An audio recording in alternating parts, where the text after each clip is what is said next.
Who are you? I'm the man who can give you the one thing you want. What's that? Time. You will bring me what I need. We can help each other with that. A beacon. We're sending a message. A message to where?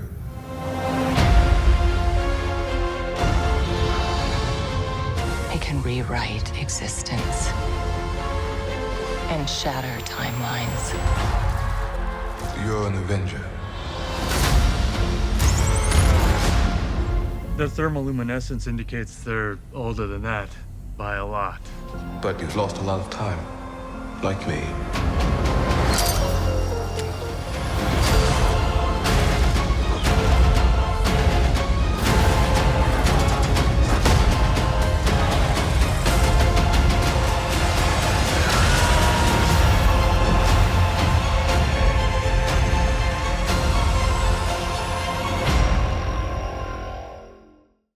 Welcome back, everyone. It's Charlie. Marvel just released the new Ant-Man and the Wasp Quantumania trailer, and during it, Kang's time platform, like the device he's using to try and change the timelines and win the Kang Multiverse War, looks just like Shang-Chi's 10 Rings of Power and the glyphs on Ms. Marvel's Bangle, which itself has a deep connection to the actual 10 rings going back 1,000 years plus. So obviously the 10 rings in Ms. Marvel's Bangle are connected to Kang, so I'll break it down how it's connected to Kang's master plan, his technology, in Avengers 5 Kang Dynasty. If you're brand new to the channel, be sure to subscribe to get all the videos. The movie is meant to be the beginning of Marvel Phase 5, and it looks like it's going to be a banger. They want Kang to curb stomp the Avengers, literally and metaphorically, just to show you how much of a threat he is before Avengers 5. I'm sure he'll make Thanos seem like a walk in the park. This is actually Kang using his power over time to kill Thanos just to show everyone what a badass he is.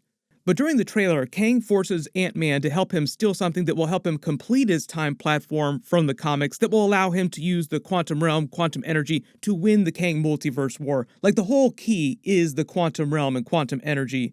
The place that looks like Kang's version of Chronopolis, like his giant city here that houses his entire army, all of his technology, is actually the device itself. Like, they're living on his weapon, basically. And Kang's going to use this, like this particular weapon that he's building, this giant weapon, even though obviously they're really tiny inside the quantum realm. Relatively, it's a huge weapon to control all of reality, all timelines. Because the quantum realm is connected to all points in all timelines in all universes. It's sort of like a substrate that connects to everything, like the blood vessels of all of reality, reaching out to every universe. That's why Kang wants to use it, kind of like the One Ring of Power in the Lord of the Rings universe. One ring to rule them all. Talk about Easter eggs for the 10 rings. When you see Ant-Man reaching towards the energy inside the giant rings here, it seems like the core of his device is powered around this energy that looks exactly like the 10 Rings of Power energy. The glyphs on it look exactly like the glyphs on Ms. Marvel's bangles, making it seem like Kang is the person who created the 10 rings and both of Ms. Marvel's bangles. There's supposed to be 2 bangles, according to the Ms. Marvel episodes. We've only seen one, so either there is another bangle that was lost during history at some point, or the 10 rings themselves are the actual second bangle. So where's the other one? I told you. The British have probably looted this place twice over by now. Then one will have to do. When Wong does his epic zoom and enhance and they find the signal, the beacon inside the 10 rings that's transmitting, the energy looks just like the gold energy that Ant-Man is reaching towards here, implying that the beacon is actually transmitting to Kang, who at the time that this scene was happening, this Shang-Chi post-credit scene, was still trapped in the quantum realm. Some of Kang's symbols on his rings also resemble some of the symbols in the Eternals movie, the celestial symbols, meaning that Kang is probably using some cosmic technology like cosmic power within his device here. So just charting the timeline of the Marvel Phase 4, Marvel Phase 5 movies when this is happening, the events of the Shang-Chi movie take place relatively soon after Avengers Endgame, like within the same year, and the events of Ant-Man and the Wasp Quantumania are meant to take place a couple of years after Avengers Endgame, so when the movie picks up, I believe it's been about 3 years since Endgame. They'll probably give an exact time when they start doing more press for the movie. You also notice that when Shang-Chi and his father Wenwu are both wielding the 10 rings, the rings give off 2 different colors of energy. The gold color that you see that looks like the gold color inside Kang's giant rings here, in the same blue energy that Kang is blasting Ant-Man with. His eyes glow with it as well. making it seem like Kang is coursing with quantum energy, like somehow he's implemented it into his biology. So it seems like Shang-Chi and Wenwu are both wielding different types of quantum energy when they're using the 10 rings, which would make sense if Kang is the person who created them, and you see basically like a giant version of what's happening here down in the quantum realm where Ant-Man is trying to stop it from happening. Here's the cool thing too, when they said that the 10 rings are way older than 1,000 years, like they're trying to figure out where they came from, how old are they actually, they're supposed to be ancient within the MCU. Same thing with Ms. Marvel's bangles, they're supposed to be very, very old. Because Kang probably created them, what probably happened is that he built them while he was either in the quantum realm trapped, something happened, like Kang's original time ship crashed, because it seems like they're in the wreckage of a giant ship here. And that's when Kang was originally stranded in the quantum realm, like he's been trapped there for a long time. During the crash, the 10 rings in the bangle may have just been blown into the normal universe out of the quantum realm. Like the 10 rings in the bangle are the debris of his original crash in the quantum realm, and because the quantum realm is connected to all points and all timelines, the place where they exited the quantum realm just happened to be in the past. So the 10 rings in the bangle only seem like they're ancient artifacts when really they're from the distant future, because Kang is from the distant future. It'd be like Iron Man and Captain America leaving modern day tech behind during their time heist back in the 1970s. Also, side theory too, it's always possible, because these 10 rings look exactly like the actual 10 rings, it's always possible that Ant-Man is the person who's responsible for them crashing out of the quantum realm and landing in Earth's past. So like 1,000 years ago, Wenwu was walking along and he finds the wreckage of the 10 rings, like, oh, what are these weird rings here? Why are they giving off this weird quantum-looking energy? Because the quantum realm is connected to all points in the timeline, Ant-Man in the future could have gotten into this fight with Kang and stopped it, blown this up, and they just wound up exiting the quantum realm in the past. So it's always possible that Ant-Man is the person responsible for Wenwu actually getting the 10 rings. I'm sure there's going to be a bunch of casual fans going in that don't totally understand how time travel movies work, like how is it possible for Ant-Man in the future to be responsible for the rings winding up in the past? But here's where we get to Avengers 5 Kang Dynasty Secret Wars. The 10 rings, the bangle, sounds like they're going to be part of how they're able to fight Kang, because they'll literally be using Kang's own technology against him.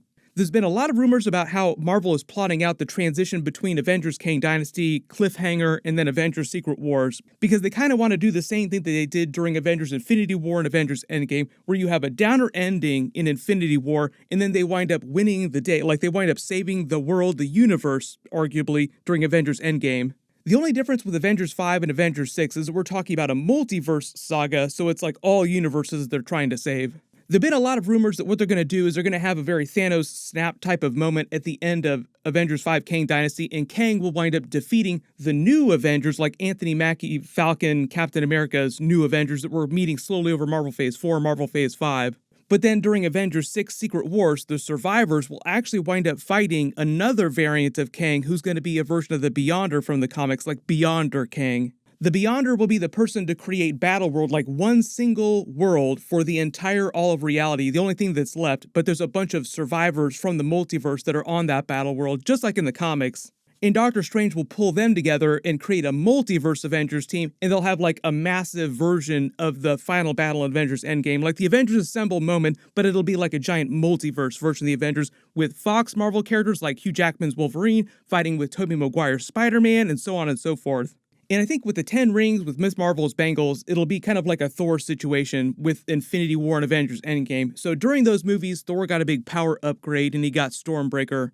They wound up recontextualizing the way that Thor's hammer Mjolnir works, even though it's still a very powerful artifact, like it still works in present day. They just redefined how the weapon actually works, what it actually does, where the power comes from. It sounds like they'll wind up doing that with the 10 rings in Ms. Marvel's bangle during Avengers 5 and Avengers 6. Like, oh, you'll still wind up using these, like Shang-Chi will still use the 10 rings after Avengers 6 Secret Wars. Ms. Marvel will still use her bangle. It's just that by that time, they'll find very different ways, more powerful ways of using them.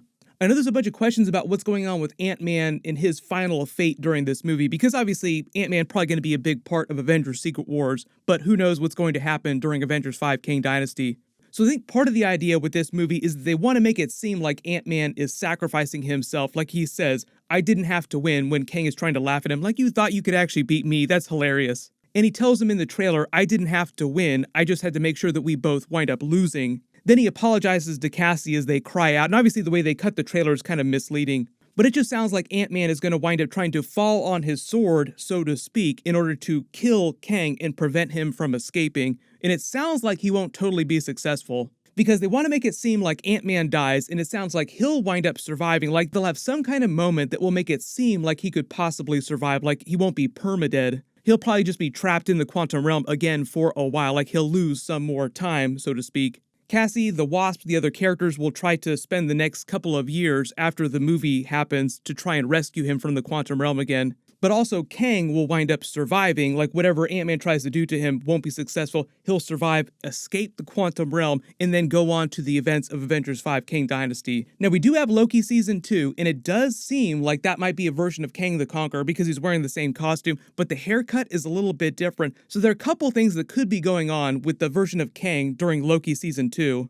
They could either be saying that it's the same version, or they could just be saying that this Kang is a completely different variant, because they did say that we would see a bunch of variants of Kang in different Marvel movies and Marvel Disney Plus series. And also, there's Ravonna Renslayer, who's supposed to be Kang's love interest from the comics, so I do wonder if they're going to reference Ravonna or a version of Ravonna or one of her variants during Ant-Man and the Wasp Quantumania.